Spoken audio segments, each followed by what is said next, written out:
I visited my aunt's antique shop opening. She displayed a collection of vintage dolls prominently. Aren't they adorable? I'm a toy restoration expert. I examined them closely and started trembling. I locked the front door. Close immediately and call someone. Those aren't toys. The porcelain face staring back at me had human teeth. Not the painted kind. Real ones, with fillings still visible in the molars. My hands were shaking so badly I nearly dropped the doll back onto its velvet display stand. The weight was wrong. Everything about it was wrong. I'd spent 15 years restoring antique toys, handled thousands of dolls from every era imaginable, and I knew with absolute certainty that what I was holding had never been manufactured in any factory. Aunt Rebecca stood behind me, still beaming with pride over her grand opening. She'd spent 8 months preparing for this day, converting the old bookstore on Maple Street into her dream antique shop. The place was packed with about 30 people, mostly friends and family, sipping champagne and admiring her carefully curated collections. Vintage furniture, old photographs, estate jewelry, and there in the center of the main room, her pride and joy, a collection of 18 dolls arranged on a custom-built display case with individual spotlights. She'd been talking about them for weeks. A private collector had sold them to her just 3 days ago. She'd gotten an incredible deal, she said. The man seemed eager to be rid of them. I set the first doll down carefully and picked up another one. Same thing. The porcelain face had been crafted around an actual human skull. I could see where the material had been molded into the eye sockets, could feel the sutures beneath the smooth surface. My stomach lurched. The hair wasn't synthetic either. I'd worked with antique mohair wigs, knew every type of fiber used in doll making across 2 centuries. This was human hair, rooted directly into the scalp area with a technique I'd never seen before. The preservation was remarkable, disturbing in its perfection. Someone had spent considerable time and skill creating these things. 3 more dolls. Same horrifying discovery in each one, different sizes, different styles of dress, but the same terrible secret beneath the painted faces and vintage clothing. My mind was racing through possibilities, trying to find any explanation that didn't lead to the conclusion screaming in my head. Maybe they were medical oddities from the Victorian era. Maybe some eccentric collector had used real bones for authenticity. Maybe I was wrong. Maybe the champagne had gone to my head. Maybe 15 years of experience meant nothing, and I was having some kind of breakdown in the middle of my aunt's shop opening. But I wasn't wrong. I'd apprenticed under Thomas Whitmore, one of the foremost toy restoration experts in the country. I'd worked at auction houses, consulted for museums, authenticated pieces for private collectors worth 6 figures. I knew the difference between bisque porcelain and something made to encase human remains. I knew the weight distribution, the feel of genuine antique construction versus something created to deceive. These dolls were made within the last 20 years, not a century ago. The materials were too modern, too precise. Someone had taken considerable care to make them look old, but they'd made mistakes only an expert would catch. The room felt too warm. Conversations buzzed around me, people laughing and congratulating Rebecca on her beautiful shop. I looked at the remaining 13 dolls I hadn't examined yet, all different sizes. The smallest couldn't have been more than 14 inches tall, the largest nearly 3 feet. My throat tightened. I thought about the private collector who'd sold them, the one who'd been so eager to get rid of them, the one whose name Rebecca had mentioned casually last week when she'd been so excited about her acquisition. Leonard Voss. An elderly man, she'd said, very distinguished. Said he was downsizing, moving to a retirement community. Gave her an excellent price because he wanted them to go to someone who would appreciate their beauty. I walked to the front door, my legs feeling disconnected from my body. Turned the deadbolt. The click seemed impossibly loud. Rebecca stopped mid-conversation with one of her friends from the Historical Society, her smile faltering when she saw my face. I must have looked like I'd seen a ghost. In a way, I had. 18 of them. Rebecca, I said quietly, keeping my voice level despite the adrenaline making my heart slam against my ribs. I need you to close the shop right now. Ask everyone to leave. Then call the police. Don't touch those dolls again. Don't let anyone near them. She stared at me like I'd lost my mind. Her friend, Patricia something, looked offended. The other guests had started to notice the locked door, the shift in atmosphere. Rebecca laughed nervously, probably thinking I was joking, but something in my expression stopped her. She'd known me since I was 8 years old. She'd watched me build my career, knew I didn't make dramatic statements without reason. What are you talking about? She asked, glancing at the doll display. David, those are antique dolls. Beautiful ones. I've had 2 dealers already offer to buy the collection. What's wrong? I'd been doing this work since I was 23. Started in my grandfather's workshop in Vermont, learning to repair old mechanical toys, wind-up trains, vintage teddy bears. Discovered I had a gift for it, an ability to see how things were made, to understand the techniques and materials of different eras. By 25, I was consulting for auction houses. By 30, I'd testified in court cases about toy authenticity. I'd seen forgeries, clever reproductions, items misrepresented and sold for fortunes. I'd never seen anything like this. Those aren't antique dolls, I said, each word coming out slowly. They're not toys at all. I need you to trust me. Please ask everyone to leave. Lock the doors, call the police, and ask for someone from the detective division. Tell them you need someone who handles... I paused, trying to find words that wouldn't cause panic. Tell them you need someone experienced with unusual situations. Rebecca's face went pale. She'd known me long enough to understand I wasn't prone to hysteria or drama. If I was this serious, there was a reason. She turned to her guests, her voice shaking slightly as she announced that there'd been a small emergency. Nothing serious, but she needed to close early. Could everyone please exit through the front door? She was so sorry. She'd reopen next week and honor a special discount for everyone's trouble. The guests filed out looking confused and disappointed. Patricia kept asking what was wrong. Was Rebecca okay? Did she need help? Rebecca just kept shaking her head, ushering people toward the door with promises to call and explain later. When the last person left, she locked the door behind them and turned to me with wide eyes. "Now explain," she said. I led her to the display case, picked up the first doll I'd examined, the one with visible fillings in the molars showing through the thin porcelain face, turned it over and showed her the base of the skull where the porcelain had been applied, explained what I was seeing, what I was feeling in the weight and construction, showed her the human hair, the bone structure beneath the decorative surface, the modern materials masked with artificial aging techniques. She backed away from the display, her hand over her mouth. "That's not possible," she whispered. "He seemed so nice, so normal. He had paperwork, provenance documents, everything." "I need to make some calls," I said. "Don't touch anything else. Where's the paperwork he gave you?" She retrieved a manila folder from behind the counter with shaking hands. Inside were authentication documents, purchase receipts from supposed auctions in the 1980s and 90s, even photographs of some of the dolls in what appeared to be vintage settings. All forgeries. I could see it now, looking with fresh eyes. The dates didn't match the photography techniques. The auction house letterheads were from companies that had gone out of business, convenient choices that would be difficult to verify. Leonard Voss had been very thorough, very clever, but he'd made one critical mistake, selling them to someone whose nephew happened to be one of the few people in the region who would recognize what they really were. I pulled out my phone and called Detective Michael Reeves, someone I'd worked with 2 years ago on a case involving stolen antique toys from an estate sale. He remembered me, listened without interrupting as I explained the situation, my voice steady despite the ice spreading through my chest. He said he'd be there in 20 minutes and told us not to touch anything else. "Don't photograph them. Don't move them. Don't let anyone else in the building." Rebecca sank into the chair behind the counter, her dream opening turning into a nightmare. I stood guard by the display case, my eyes moving over the collection with growing horror. 18 dolls, 18 different sizes, all created with the same terrible technique. Someone had spent years making these, years acquiring materials, years perfecting the process. The smallest one wore a blue dress with white lace. Couldn't have been more than a toddler's size. I felt bile rise in my throat. Detective Reeves arrived with 2 other officers and someone from the forensics unit. He'd taken my call seriously. The forensics specialist, a woman named Dr. Angela Foster, with 23 years of experience in crime scene investigation, approached the display with gloved hands and a UV light. She examined the first doll for less than a minute before turning to Reeves with a grim expression and nodding once. They sealed off the shop, called in more personnel. By evening, there were vans from the forensics unit, the state police, and eventually the FBI. News vans started showing up around 8 o'clock, probably monitoring police scanners. Rebecca sat in the back office, being interviewed by a young agent who looked like he'd just graduated from Quantico. I gave my statement to Detective Reeves, walked him through exactly what I'd noticed and how I knew these weren't ordinary dolls. The specialist from the FBI's art crimes unit arrived close to midnight. His name was Agent Russell Park, and he'd spent 15 years tracking stolen antiquities and art fraud. He examined the dolls with the same meticulous attention I'd used in my initial inspection, taking notes, photographing everything from multiple angles, consulting with Dr. Foster about the construction techniques and materials. When he finished, he found me sitting on the curb outside the shop, trying to process what I'd stumbled into. He sat down beside me, his tie loosened and his jacket over his arm despite the October chill. "You did good work in there," he said. "Most people wouldn't have caught this. Hell, most experts wouldn't have caught this. The construction is sophisticated. Whoever made these knew what they were doing." I asked the question that had been eating at me for hours. "How many?" 18 that we can see," he said. "But here's the thing about collectors like this. They don't stop. We need to find Leonard Voss and find out where the rest are. The rest." The words hit like a physical blow. I'd been hoping these 18 were an isolated horror, some terrible aberration. But Agent Park was right. People who did this didn't make 18 and stop. This was a collection. Collections grew. They traced Leonard Voss through the purchase paperwork Rebecca had received. The address he'd given was false, a vacant lot on the east side of town. The phone number went to a disconnected line.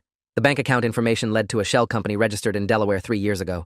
But the FBI had resources that went beyond simple paper trails. They tracked his vehicle registration through DMV records, matched the name to a property deed 40 miles outside the city, ran background checks that revealed a man who'd lived a quiet, unremarkable life for 68 years. Retired accountant, no criminal record, volunteer at his local library, the perfect mask.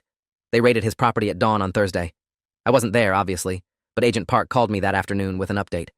They'd found 32 more dolls in a basement workshop, materials for creating dozens more, and something else, detailed records, notebooks going back 26 years with names, dates, locations, photographs, documentation of every acquisition, every creation, every step of his process. Some of the names matched missing persons cases going back to the early 2000s, children who'd disappeared from playgrounds, shopping centers, their own backyards, cases that had gone cold, families left with nothing but grief and questions. Now they'd have answers. Terrible ones, but answers. The news broke that Friday. Rebecca's shop was the center of a media storm. She'd done nothing wrong, had no way of knowing what she'd purchased, but the guilt was crushing her anyway. She closed the shop indefinitely, couldn't bear to be in the building where those things had been displayed so proudly. I visited her at her house that weekend, found her still in shock, barely sleeping. I kept thinking about how excited I was, she said, how I'd haggled with him over the price, felt so proud when he agreed to my offer. I put them in the center of the shop, Rebecca. I wanted everyone to see them first thing when they walked in. You couldn't have known, I told her. No one could have known except someone with my specific training. That's why he chose an antique shop instead of trying to sell them through specialty dealers who would have examined them more closely. He counted on people seeing beautiful dolls and not looking deeper. But you look deeper. Because it's what I do. It's what I've been trained to do for 15 years. And even then, Rebecca, even with all my experience, I almost missed it. I almost convinced myself I was wrong. I held that first doll for almost 2 full minutes trying to rationalize what I was seeing before I accepted the truth. The FBI's investigation expanded rapidly. They connected Leonard Voss to a network of 3 other individuals across 2 states. All quiet, unremarkable people. All with basements or workshops filled with similar creations. By the end of October, they'd recovered 86 dolls total. 86 victims identified through dental records and DNA analysis. 86 families finally getting closure after years of not knowing what happened to their children. The oldest case dated back to 1998, a 6-year-old girl who disappeared from a park in Ohio during a family reunion. Her parents had died years ago, never knowing what happened to her. But her sister was still alive, still looking. The FBI contacted her in early November with confirmation that her sister had been found. Not the way anyone would want, but found. I testified at the preliminary hearing in December, explained my expertise, walked the court through the specific indicators that had alerted me to the doll's true nature, described the weight distribution, the material composition, the construction techniques that no legitimate manufacturer would have used. The defense attorney tried to argue that I could have been mistaken, that antique dolls sometimes used unusual materials, that my analysis was subjective rather than scientific. Then Dr. Foster took the stand with her forensic evidence. DNA analysis, carbon dating, chemical composition of the materials used. There was nothing subjective about science. The defense attorney sat down and didn't ask any more questions. Leonard Voss pleaded guilty to 42 counts of first-degree murder in January. His 3 associates pleaded guilty to various charges of murder, kidnapping, and conspiracy. The prosecutors had enough evidence to fill a warehouse. The notebooks alone contained thousands of pages. Voss had documented everything with meticulous detail, proud of his work, viewing himself as an artist, creating something beautiful from tragedy. The sentencing hearing was in March. The judge allowed victim impact statements from family members. I sat in the back of the courtroom and listened to parents, siblings, grandparents describing lives destroyed by these men's actions. Decades of searching, hoping, refusing to believe their children were gone. Some had divorced under the strain. Some had turned to drugs or alcohol trying to numb the pain. Some had spent every dollar they had hiring private investigators, following false leads, driving hundreds of miles to check out possible sightings that led nowhere. A mother in her 60s stood at the podium with photographs of her son at age 8, the age he was when he disappeared from a playground in 2003. She'd kept his room exactly as he'd left it for 19 years, she said. Changed the sheets weekly because she wanted it to be fresh when he came home. She'd never stopped believing he'd come home. Even when everyone told her to move on, to accept that he was probably gone, she'd refused to give up hope. Now she knew the truth. Her son had been 3 miles away the whole time, in Leonard Voss's basement workshop, transformed into something meant to be admired on a shelf. The judge sentenced Voss to life without parole on each count, to be served consecutively. He'd die in prison. So would the others. It was the maximum sentence allowed by law, and it still didn't feel like enough. Rebecca never reopened her shop. She sold the building in April to a young couple who turned it into a bakery. She couldn't bear to be in antiques anymore, couldn't trust her own judgment about objects and their histories.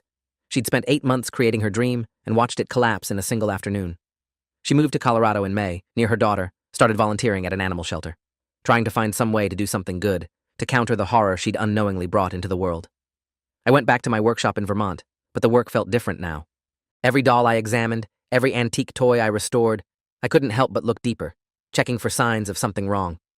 My clients noticed the extra time I was taking, the additional tests I was running. Some appreciated the thoroughness. Others thought I was being paranoid, charging too much for services they didn't think were necessary. But I couldn't stop. Wouldn't stop. Because I'd seen what happened when people assumed objects were what they appeared to be, when they accepted surface beauty without questioning what lay beneath.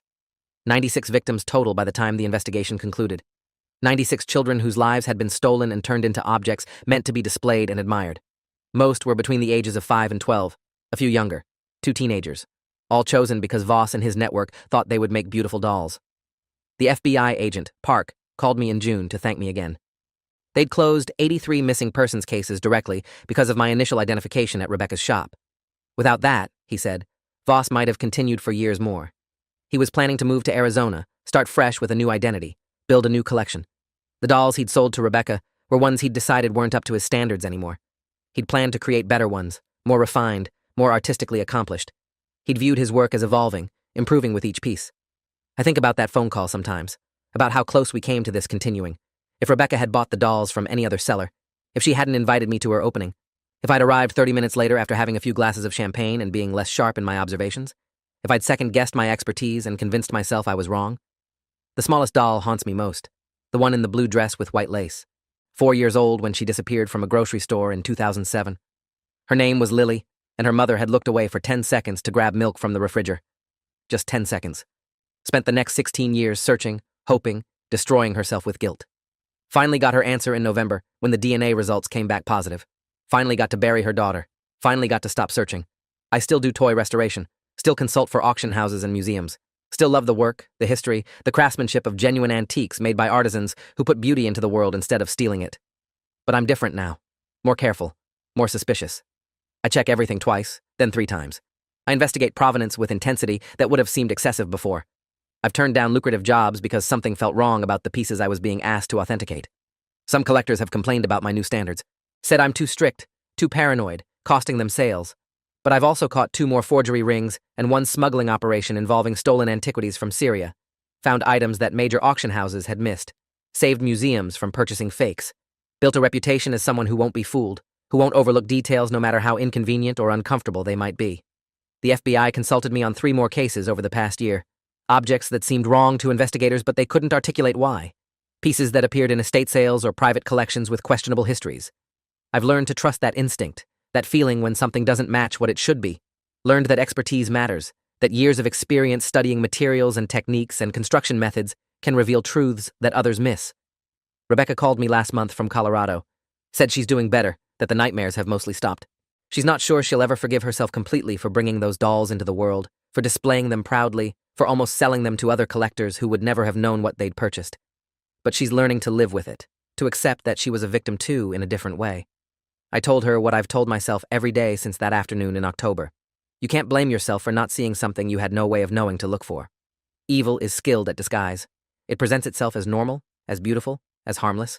It relies on people accepting surface appearances, on people not having the expertise or the suspicious nature to dig deeper. You brought me to that opening. If I hadn't been there with my specific knowledge and experience, those 96 families might still be searching.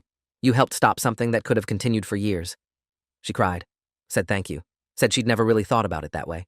I'm not sure she fully believes it yet, but maybe eventually she will. I keep a photograph on my workshop wall, not of the dolls, I never want to see those again, but of the families at the memorial service held in July, standing together after the sentencing. United by tragedy, but also by closure, by finally knowing, by being able to grieve properly and begin healing. 96 families who can stop searching now, who can honor their children's memories instead of being trapped in an endless cycle of hope and despair. That's what I hold on to when the nightmares come. When I wake up thinking about that smallest doll, about Lily in her blue dress, about 10 seconds at a grocery store that changed everything. I hold on to the fact that expertise matters, that training matters, that taking the time to look closer, to question assumptions, to trust your knowledge even when it leads somewhere dark, can make a difference between justice and horror continuing unchecked.